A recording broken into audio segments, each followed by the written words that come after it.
when a person's feeling traumatized, is traumatized, nothing feels safe. Almost nothing feels safe. And as therapists, what we want to do is to be able to convey, at least in the smallest amount, an island of safety. That there is a way that you can feel safe, that something has happened to you, you survived it. Now we're going to go back up and pick up some of those pieces that you left behind so you can be whole again. The other thing that's important in trauma therapy is that as soon as possible, that the therapists also provide tools, help the client learn tools that they can use to help them feel relatively safe.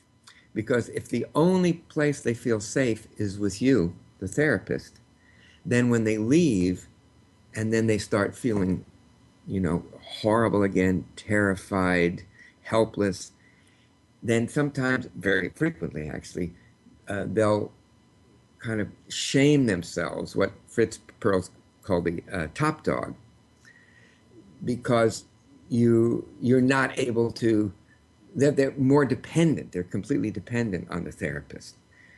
And so if we can give them even the smallest tools for self-soothing, for self-regulation, and I mentioned a number of them, I demonstrated a number of these with a person, with a client. This is, I don't know if you can see this. Let me maybe move back a little bit, or something like that. Okay, I'm gonna get up on my haunches here. Okay, here you take your right hand and you put it here under your left arm, on the side of the heart. Yeah, got it. And the other hand on the shoulder.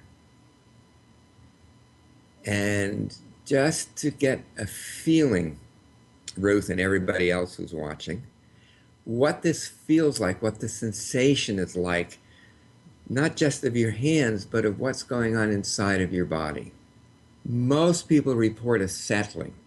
What this does, I believe, is it helps us become aware of our container. See, and we'll probably get into this a little bit more. The body is the container of all of our sensations and all of our feelings. It's all in the body. And this is the container of the body, is the kind of the outside of our body, our shoulders, the sides of our thorax and so forth. And when the person can feel the container, then the emotions and the sensations do not feel as overwhelming because they're being contained. Another very simple thing people can do, usually I suggest they do this one first. The second one is just putting a hand on their forehead and the other hand on their upper chest. And just to wait, and they can do this with their eyes open or closed, whatever they feel more comfortable with. A lot of people like to do it with their eyes closed, or others don't feel safe enough. To just feel what goes on between the hands. Sometimes they'll feel like an energy flow or a change in temperature or a feeling. And I just ask them just to keep their hands there. It could be just a few moments. It could be 5 or 10 minutes until they feel some kind of a shift. And then to take the upper hand here, keep the lower hand on the chest, and then put this hand on the belly.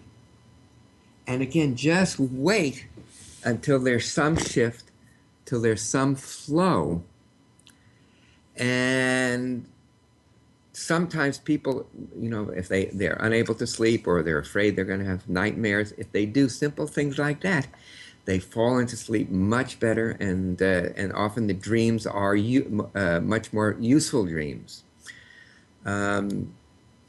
There are other techniques, the tapping, the energy psychology kinds of things. For some people, that works very well. Other people, you can use like tapping. Another thing I suggest is actually literally tapping the skin all over so you get a sense of the boundary, because traumatized people, there's a hole in their boundary. So as you kind of help the body remember that it is the container, then they feel more able to deal with their sensations and their emotions. Also, squeezing the muscles, different parts of the body, also helps with sense of